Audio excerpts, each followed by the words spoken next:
Good morning children. Hope आप सबों ने ब्रेकफास्ट कर लिया होगा। ब्रेकफास्ट बहुत ही ज़रूरी है, जो हमें दिन भर तरोताज़ा बनाए रखती है, एनर्जेटिक रखती है।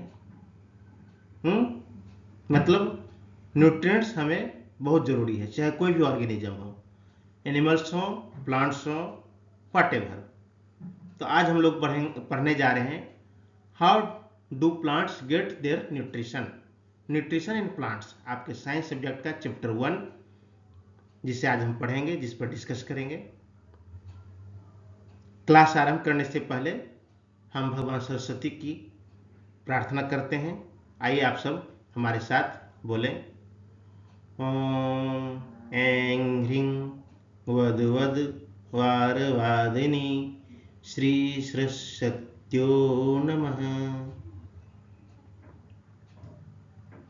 तो मैं आर के झा आप सबों को आज न्यूट्रिशन इन प्लांट्स के बारे में बताने जा रहे हैं। Before starting this chapter, I will suggest note down all these terms in your notebook and write at least one line on each terms. ये सारे टर्म्स आपके इस चैप्टर से ही लिए गए हैं, और जब आप इस टर्म को समझेंगे तो आपको इस चैप्टर समझने में और सहूलियत होगी।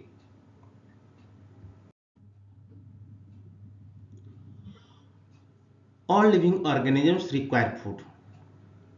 Similarly, plants also require food, but plants have some special characteristics. They can synthesize their food for themselves. However, the animals does not have such privilege. Animals can't make their own foods, but plants can make their own foods. But यहाँ एक चीज ध्यान देना है कि only green plants can make their own foods. Non-green plants are also deprived from making their own foods.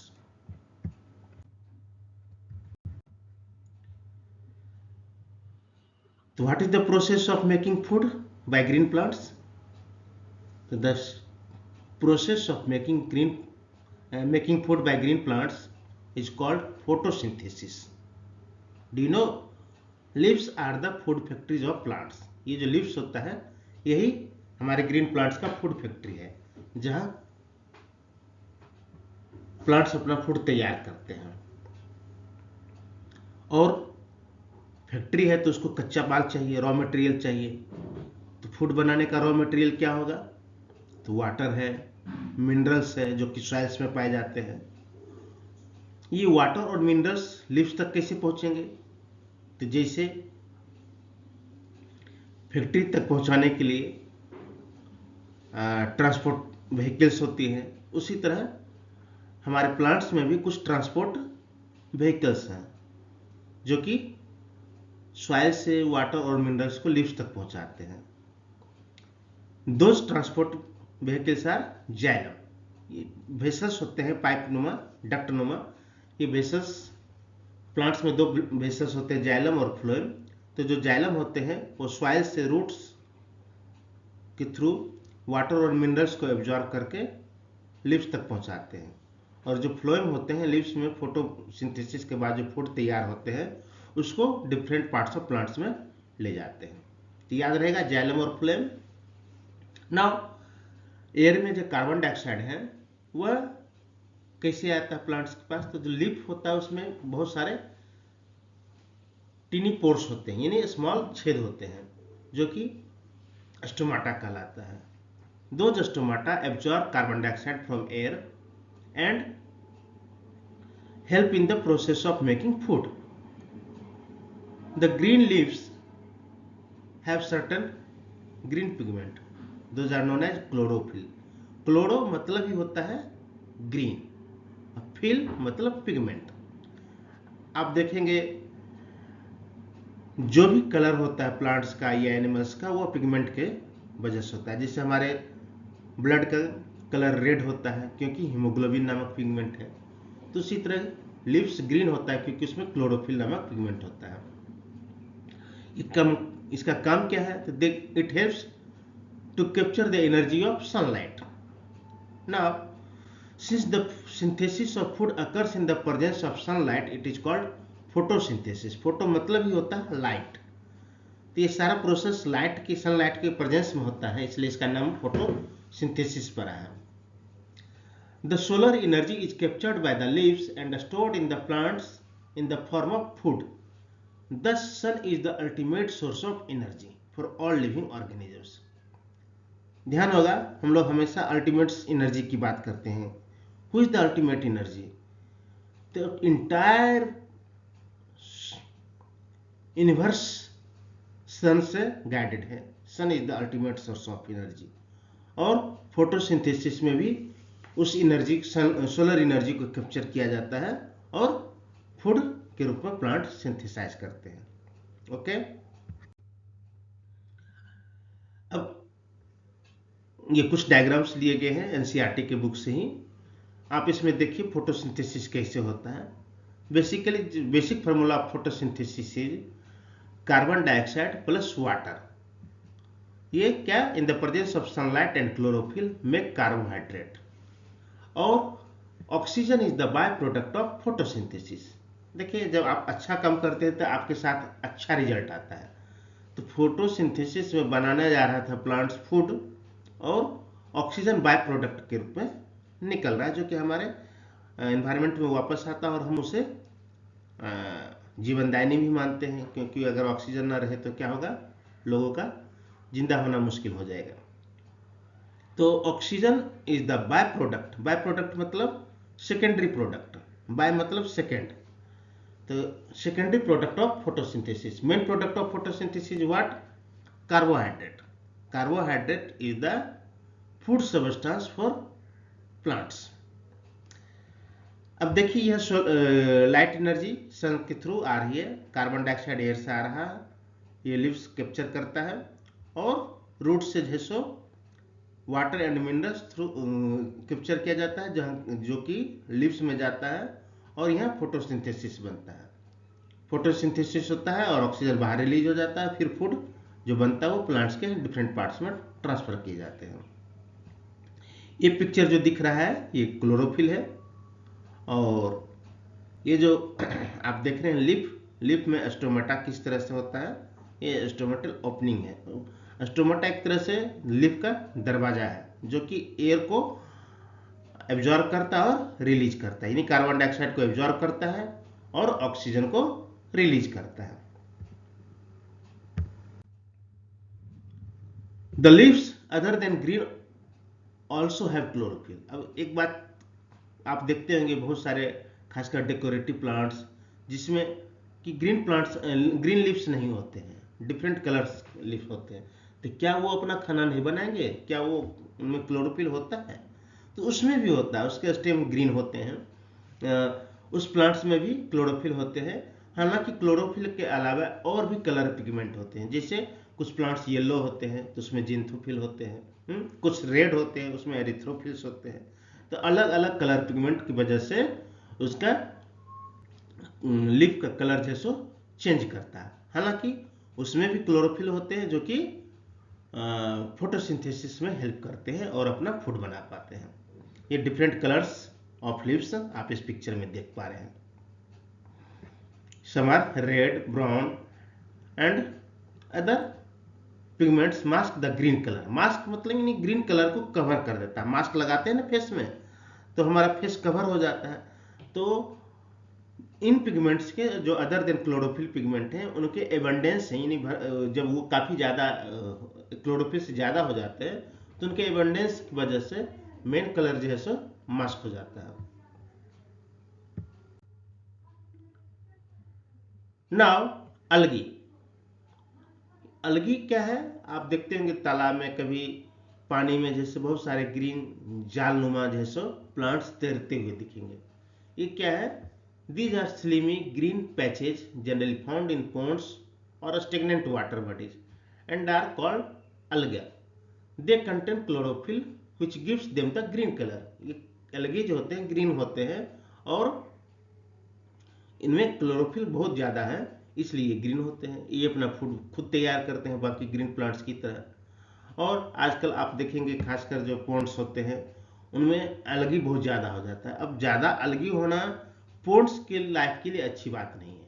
हालांकि हम लोग इस चैप्टर के अलावे अगर पॉल्यूशन के चैप्टर में जब जाएंगे तो देखेंगे कि एक्वेटिक पॉल्यूशन जो हो रहा है, जो हमारे खेत से फर्टिलाइजर्स पोर्ट्स में जा रहे हैं रेन वाटर के थ्रू, तो वो पोर्ट्स में फर्टिलाइजर की वजह से अलग अलग ब्लूम हो रहा है, यानी बहुत सारे अलग अलग हो जा रहे हैं, जिससे क्या होता है कि एक्वेटिक इकोसिस्टम बर्बाद हो रहा है, वाटर का ऑक्सीजन चला जा रहा है और वहाँ जो अदर एनिमल्स पाए जाते हैं उनके लाइफ को थ्रेट्स पहुंच रहा है। तो अलगा ये भी एक ग्रीन प्लांट्स हैं और अपना भोजन खुद तैयार करते हैं। Now synthesis of plant food other than carbohydrate. अब प्लांट जो है कार्बोहाइड्रेट तो बना लिए फोटोसिंथेसिस से, लेकिन क्या सिर्फ कार्बोहाइड्रेट से उनके फूड रिक्वायरमेंट पूरे हो जाएंगे? हम लोग जब अपना भोजन करते हैं तो क्या करते हैं, कार्बोहाइड्रेट भी लेते हैं, प्रोटीन लेते हैं,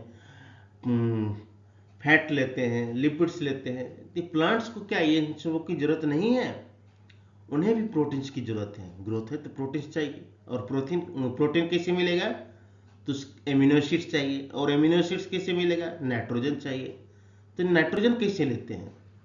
तो आपके दिमाग में क्वेश्चन उठेगा कि एयर में तो नाइट्रोजन बहुत ज़्यादा है, और एयर में बहुत ज़्यादा नाइट्रोजन है तो आसानी से जैसो ये नाइट्रोजन को कैप्चर किया जा सकता है ना।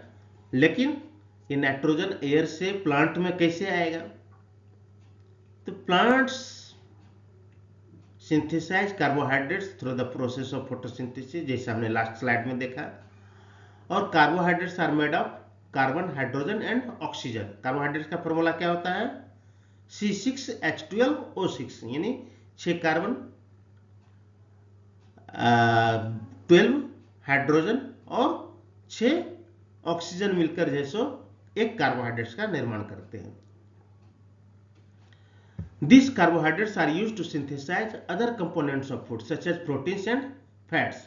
But proteins are nitrogenous substances which contain nitrogen. And from where do the plants obtain nitrogen? जैसे मैंने बताया कि nitrogen is present in abundance in gaseous form in the air, however plants can not absorb nitrogen in its own form. तो ये कैसे आता है?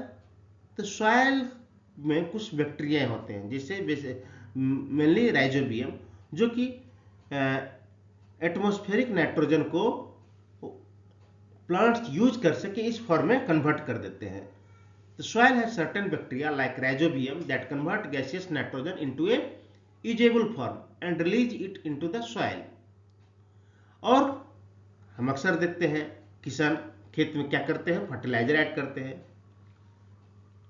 ये फर्टिलाइजर के थ्रू क्या करते हैं, नाइट्रोजन, पोटास ये सब ऐड करते हैं मिट्टी में, और उससे जैसो प्लांट्स को नाइट्रोजन मिलता है। Okay,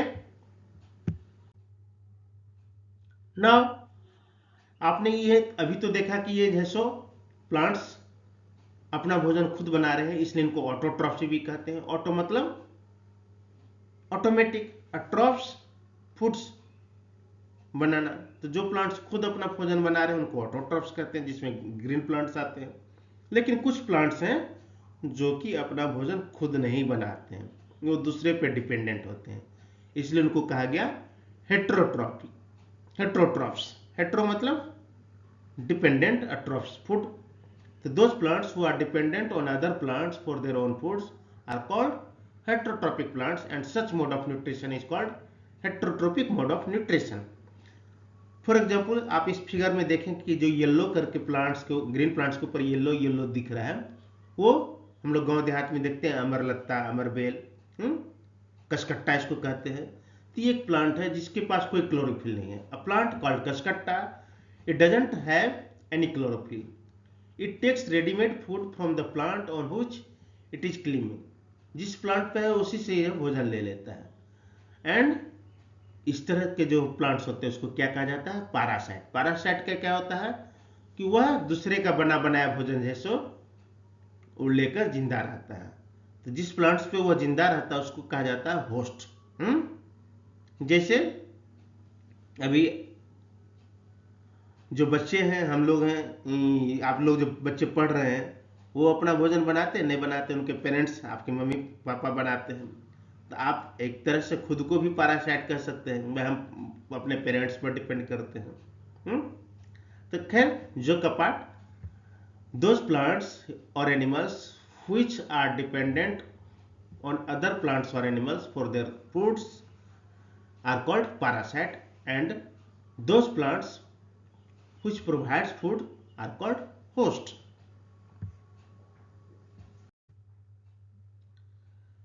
Some plants are insectivorous plants. What are insectivorous plants? तो इंसेक्ट को खाने वाले प्लांट्स, वोरस मतलब खाने वाला, जो प्लांट्स इंसेक्ट को खाता है उसे इंसेक्टिवोरस प्लांट्स कहेंगे। ऐसा होता है क्या? आपने सुना होगा पिचर प्लांट, जो पिचर जैसा होता है, उसमें एक ढक्कन रहता है, और जैसे कोई इंसेक्ट आता है उसके पास, उस ढक्कन को बंद हो जाता है और वह इंसेक्ट को इनगल्फ कर लेता है, निगल लेता है, और उसको भोजन में हेल्प हो जाता है। तो insect eating plants are called insectivorous. The insect is digested by the digestive juice secreted in the pitcher and its nutrients are absorbed. अब इंसेक्ट को डाइजेशन करने के लिए जैसे डाइजेस्टिव जूस चाहिए, जैसे हमारे स्टोमक में डाइजेस्टिव जूस बनता है, आप नेक्स्ट चैप्टर में पढ़ेंगे डाइजेशन इन ह्यूमन, आप देखेंगे किस तरह से डाइजेस्टिव जूस जैसे हमें फूड को डाइजेस्ट करने में मदद करते हैं। तो उसी तरह प्लांट्स में डाइजेस्टिव जूस होते हैं जो इंसेक्ट को डाइजेस्ट करते हैं और उससे न्यूट्रिएंट्स इंसेक्ट्स को मिलता है। Such plants may be green or of some other color. ये ग्रीन भी हो सकता है, नॉन ग्रीन भी हो सकता है। The apex of leaf forms a lid which can open and close the mouth of the pitcher. आप इस नेक्स्ट पिक्चर स्लाइड में देखिएगा, उसमें आपको ग्रीन प्लांट्स, पिचर प्लांट्स की फोटो दिखाई देगी। Another mode of nutrition is saprotrophic nutrition. इस सेप्रोट्रॉपिक न्यूट्रिशन क्या होता है? कुछ एनिमल्स होते हैं जिसको सेप्रोट्रॉप्स कहते हैं, बेसिकली दे आर फंगाई। तो this mode of nutrition in which organisms take in nutrients from dead and decaying matter, जो डेड हो जाता है, जो सड़ रहा है, डिकेइंग मैटर है, उससे जो न्यूट्रिशन लेता है उसको कहेंगे सेप्रोट्रॉपिक न्यूट्रिशन, और such animals are called, such organisms are called saprotrophs. ये सेप्रोट्रॉप्स बहुत ही इम्पॉर्टेंट हैं हमारे इकोसिस्टम के लिए, क्योंकि ये नेचुरल स्कैवेंजर्स कहलाते हैं। स्कैवेंजर्स मतलब स्वीपर, ये हमारे नेचुरल स्वीपर हैं जो कि साफ सफाई करते हैं। Suppose some animals got dead and their body is decaying, it smells foul, everyone will start to be unpleasant, but those saprotrophs start eating those dead body, and gradually the dead body disappear. वो सारे के सारे उसके भोजन बन गए और जो गंदगी और बीमारी आने वाली थी उससे बच गए। तो बहुत सारे एनिमल्स भी हैं, बर्ड्स भी हैं, जैसे वल्चर, वल्चर जो है डेड बॉडी खाते हैं, जेकॉल भी डेड बॉडी खाते हैं। तो इसी तरह प्लांट्स में जो है फंगाई जो है वह सेप्रोट्रॉपिक्स हैं जो कि डेड बॉडी खाते हैं। ये क्या है? The fungal spores are generally present in the air, when they land on wet and warm things they germinate and grow. ये जो फंगल स्पोर्स होते हैं, स्पोर्स मतलब सीड, वो जैसो एयर में रहते हैं, उनका अपना कोई जैसो मेटाबॉलिक सिस्टम नहीं है, जब उनको फेवरेबल कंडीशन मिलता है। फेवरेबल कंडीशन क्या होगा? वह वेट, और जब कहीं नमी मिला, मॉइस्चर मिला, तो वो ग्रो कर जाते हैं, और जब ग्रो करते हैं तो वो अपना भोजन जैसो डेड बॉडी से लेते हैं, है ना। तो आप देखिएगा कि फंगाई कहाँ होते हैं? रोटी रात में रह गया, बासी रोटी, और वहां थोड़ा सा पानी भी गिरा है, गीला रह गया, तो देखिएगा काला काला फंगस ग्रो कर जाता है। या फ्रिज में मॉइस्चर रहता है, फ्रिज में बहुत दिन तक खाना छोड़ दी, देखिए उसमें फंगस पलने लगेंगे। देखिए this picture is showing the growth of mushroom. Mushroom जैसे डिके मटेरियल पर जैसे किस तरह ग्रोथ कर रहा है, और ये जो ब्रेड है, ब्रेड में किस तरह से फंगस जर्मिनेट कर रहा है। Okay, another mode of nutrition is symbiosis. ये symbiosis, sim together, synchronise, biosis मतलब लिविंग। जब दो प्लांट्स या दो एनिमल्स एक साथ एक दूसरे के फायदे के लिए रहें तो उसको सिम्बायोसिस कहेंगे, symbiotic relationship. Some organisms live together and share both shelter and nutrition. Shelter यानी जहां वो रह रहे हैं अपना रेसिडेंस, और न्यूट्रिएंट्स मीन फूड। शेल्टर और nutrients these are two basic requirements for any plants or animals. So though if they both share shelter and nutrients, they are called in symbiosis. In modern terms जो live in relationship आप कर सकते हैं, कुछ ऐसा ही symbiosis relationship भी है। This relationship is called symbiosis. For example, certain fungi live inside the root of plants. The plants provide nutrients to the fungus and in return the fungus provide water and certain nutrients. In organisms called lichens, lichens क्या है? अलगा और fungus का symbiosis relation है। जैसा कि बतलाया कि फंगस जैसे कुछ प्लांट्स के रूट्स में रहते हैं और बदले में फंगस को क्या मिला? तो प्लांट से न्यूट्रिशन मिला और फंगस जैसो सॉइल से न्यूट्रिशन और न्यूट्रिएंट्स और वाटर एब्जॉर्ब करके प्लांट्स को सप्लाई करते हैं। तो दोनों एक दूसरे पर डिपेंड करते हैं। लाइकेन क्या है? लाइकेन अलगा और फंगाई दोनों का सिम्बायोटिक रिलेशनशिप है, जिसमें फंगस जो है, fungus provide shelter, water and minerals to the alga and in return the alga prepares and provide foods to fungus. Fungus अपना भोजन खुद नहीं बना पा रहा है तो वो सब कुछ खाना का सारा सिस्टम आटा चावल समझिए कि वह अलगा को दिया और अलगा जैसे भोजन बनाकर फिर फंगस को सप्लाई किया। Okay, here one important thing is lichens are good indicator of pollution. Lichens जहां है आप समझिए कि वहां पॉल्यूशन नहीं है या कम है। Generally presence of lichens in our surrounding means there is less pollution. Another example of symbiosis is rhizobium and leguminous plants. Leguminous plants क्या कहलाता है?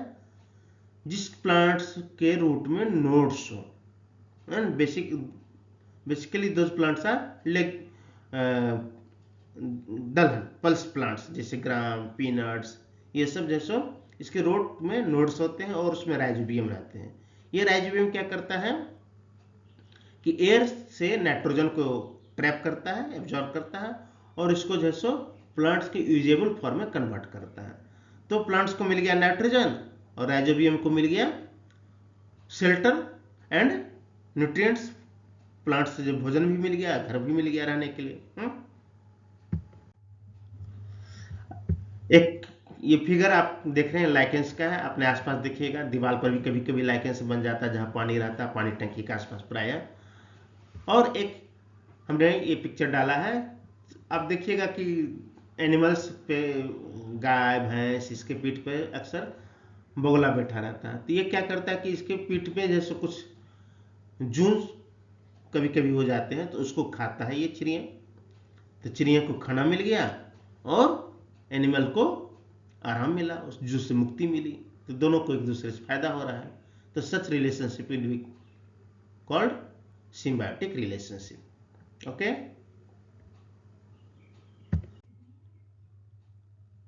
अब न्यूट्रिएंट्स धीरे धीरे होता है क्या कि सॉइल में खत्म ही होने लगेगा। बार बार लगातार खेती करेंगे तो क्या होगा कि उसकी फर्टिलिटी और बढ़ा शक्ति कमजोर होगी। तो plants absorb nutrients from the soil for their growth and over time the nutrients get depleted from the soil.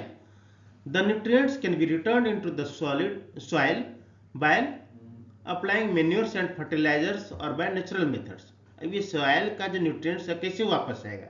या तो हम उसमें खाद पानी डालेंगे, फर्टिलाइजर डालेंगे, मैन्योर्स डालेंगे, या उसको कुछ दिन के लिए हम पड़ती छोड़ देते हैं, खाली छोड़ देते हैं ताकि वो नेचुरली जैसो अपना रिगेन करें।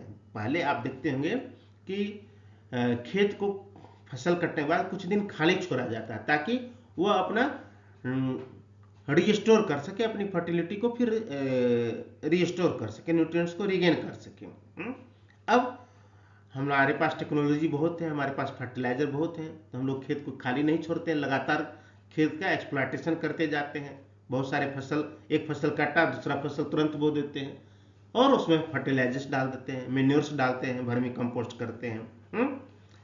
तो नेचुरल मेथड्स में क्या है, कुछ सेप्रोफाइट ऑर्गेनिज्म उसको डिकम्पोजर, जैसे अर्थवर्म हुआ, अर्थवर्म जैसे नेचुरल फर्टिलाइजर है, वह मिट्टी में छोड़ते हैं, वर्मी कंपोस्टिंग करते हैं और वह सॉइल का न्यूट्रिएंट्स को फिर से रिगेन करने में मदद करता है।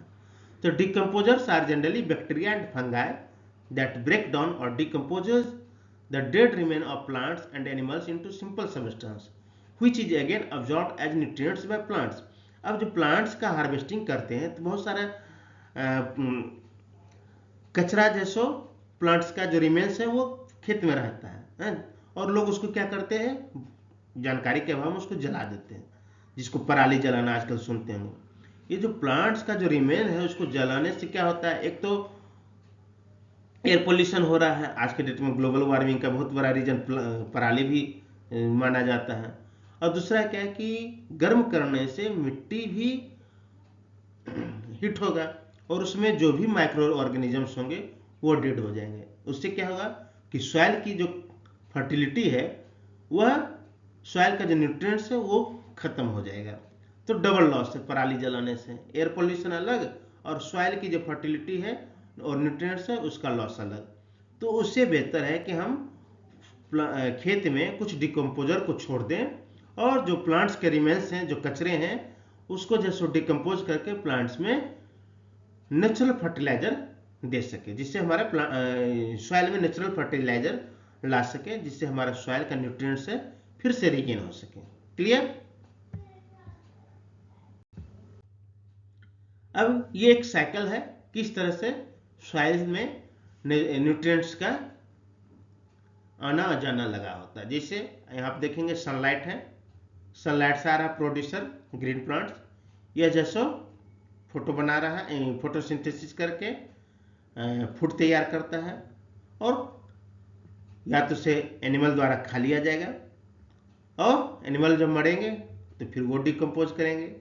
प्लांट्स भी जैसो कटने के बाद जो डाई कर रहे हैं वो डिकम्पोज होंगे और उनके डिकम्पोज होने से क्या होगा, डीके होंगे, जिससे सॉइल और मिनरल साल्ट प्लस वाटर ये बनेगा डीके होने से सेप्रोफाइट्स के थ्रू, और ये फिर एब्जॉर्ब हो जाएंगे सॉइल में, जिसको प्लांट्स न्यूट्रिएंट्स के रूप में एब्जॉर्ब कर लेते हैं।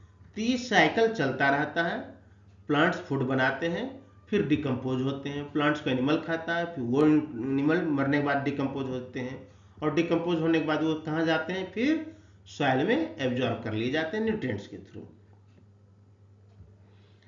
बच्चों, अगर आप लोग को कोई भी क्वेश्चन होता है तो कमेंट बॉक्स में आप अपना क्वेश्चन डाल सकते हैं और इस चैप्टर को पढ़ने के बाद अपना बुक, जो भी बुक आपके पास है किसी भी पब्लिकेशन का, हमने एनसीईआरटी का बुक का बेस बनाया है, आप एनसीईआरटी की बुक या किसी अन्य पब्लिकेशन की बुक को गो थ्रू करें, हर इंपॉर्टेंट टर्म को अंडरलाइन करें, उसके बारे में एक लाइन लिखें और उसमें चैप्टर के लास्ट में जो भी क्वेश्चंस दिए हैं उस क्वेश्चन को जरूर बनाएं। अगर नहीं बनता है, उसका आंसर नहीं आता है, तो आप कमेंट बॉक्स में हमसे पूछ सकते हैं।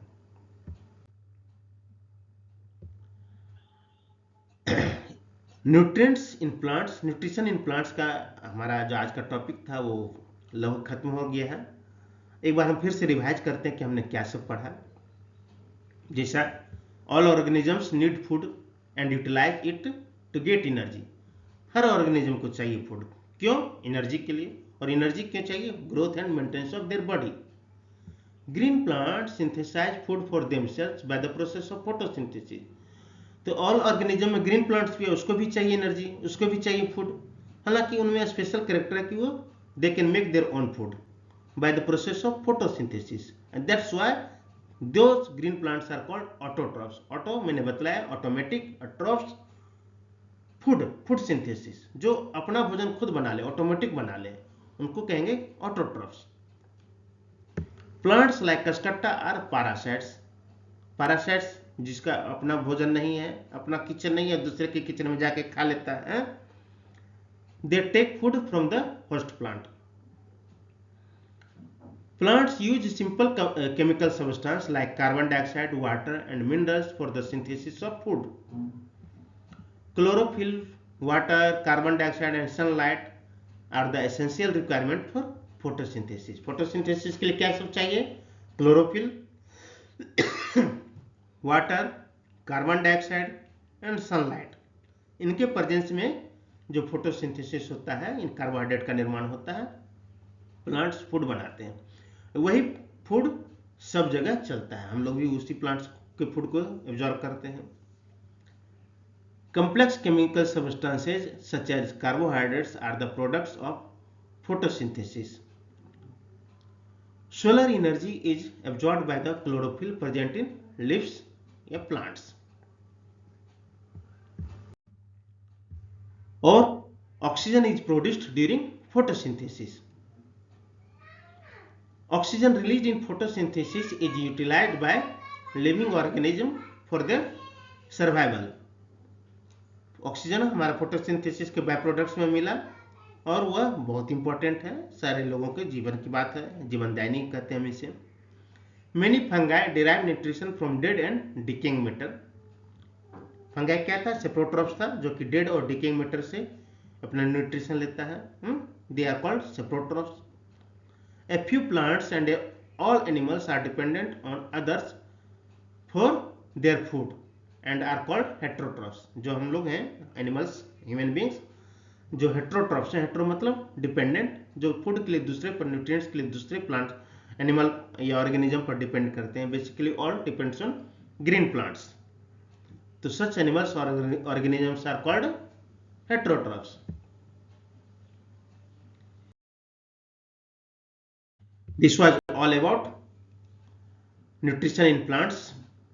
आप इसे फिर से एक बार अपने बुक से पढ़ें और जो भी डाउट्स है कमेंट बॉक्स में उस क्वेश्चन को पूछ सकते हैं। अगर आपको हमारा क्लास अच्छा लगा तो आप इसे लाइक करें, शेयर करें और चैनल को सब्सक्राइब करना बिल्कुल ना भूलें।